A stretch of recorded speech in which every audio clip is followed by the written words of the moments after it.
Peygamberimiz 3 aylar hakkında Recep Allah'ın ayıdır, Şaban ayı benim ayım, Ramazan ayı ise müminlerin ayıdır buyuruyor. Şaban ayında Peygamberimiz farz olan Ramazan ayının haricinde Peygamberimizin en çok oruç tuttuğu bir ay olarak karşılaşıyoruz. Şaban ayının 15. gecesi, Nısf-ı Şaban diye adlandırılan 15. gecesine de Berat gecesi adı verilmiştir ki bu kandiller içerisinde Kur'an-ı Kerim'de zikredilen Kadir gecesinden sonra en önemli gecelerden bir tanesidir ki burada Allah Teala Hazretleri Kur'an'ın toptan dünya semasına indirilişini müjdelemiş ve bu gecenin bundan sonra kıyamete kadar gelecek olan ahir zaman ümmetinin beraatinin verileceği bir gece olarak adlandırmıştır Allah Teala Hazretleri.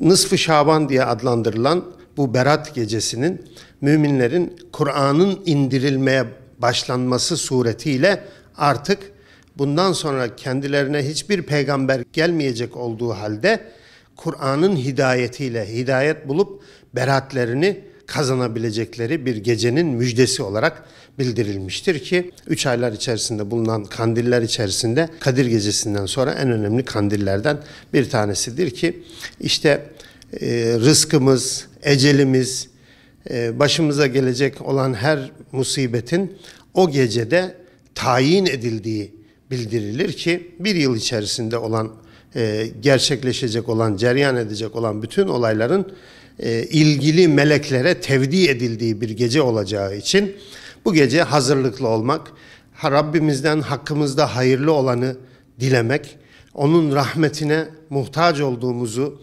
belirtmek ve onun rahmeti sayesinde o beraatini kazananlardan olmaya çalışmak bu geceye yapılacak en önemli işlerden bir tanesidir. Kandil geceleriyle ilgili her zaman söylediğimiz bir şey vardır ki o geceye mahsus yapılması gereken ibadetler dua mecmualarında her ne kadar yazılmış bazı özel ibadetler olsa da biz genellikle şunu tavsiye ediyoruz. Sadece kandil geceleri için değil, müminin tüm hayatında her gecenin bir hakkı vardır.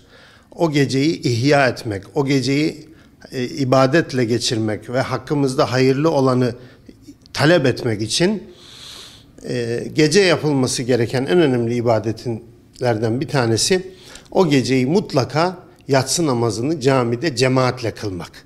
Bu sadece kandil geceleri için değil, bütün gecelerin ihyası için söyleyeceğimiz bir şeydir ki yatsı namazını camide cemaatle kıldıktan sonra gücümüzün yettiği kadar bolca Kur'an-ı Kerim okumak, gece namazı kılmak bu gece yapılacak ibadetler arasında. Bir de dünyalık olarak hem dünyalık hem ahiretlik dilimizin döndüğü, aklımızın erdiği önce genel olarak bütün müminlere, ondan sonra ailemize, çoluk çocuğumuza ve kendimize ihtiyacımız olan maddi ve manevi Yüce Allah'tan dua talep etmek.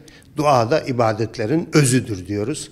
Kabul olan dualar arasında Peygamberimiz müminlerin birbirlerine yaptığı duayı ifade eder ki bizler de işte inşallah bu gece, bu Berat gecesinde içinde bulunduğumuz büyük bir sıkıntının dile getirilmesi, malum Gazze'de yaşanan insanlık felaketi, Müslüman kardeşlerimize yapılan oradaki zulmün kaldırılması için dua ve niyazda bulunmak bu gece yapılacak dualar arasında başlıca yer alması gerekmektedir. Çünkü bizler duaya çok güveniriz. Bu demek değildir ki duadan başka yapabilecek bir şeyimiz yok. Ama elinde imkanı olanlar her ne yapabiliyorsa yapsınlar. Ama bizler genel olarak müminler bu geceyi mutlaka Gazze'de yaşanan bu insanlık felaketinin son bulması için zalimlerin zulmünün Allah'a ulaştırılması için haşa tabii ki her şeyden haberi olan Allah Celle Celaluhu müminleri de çeşitli imtihanlardan geçirir.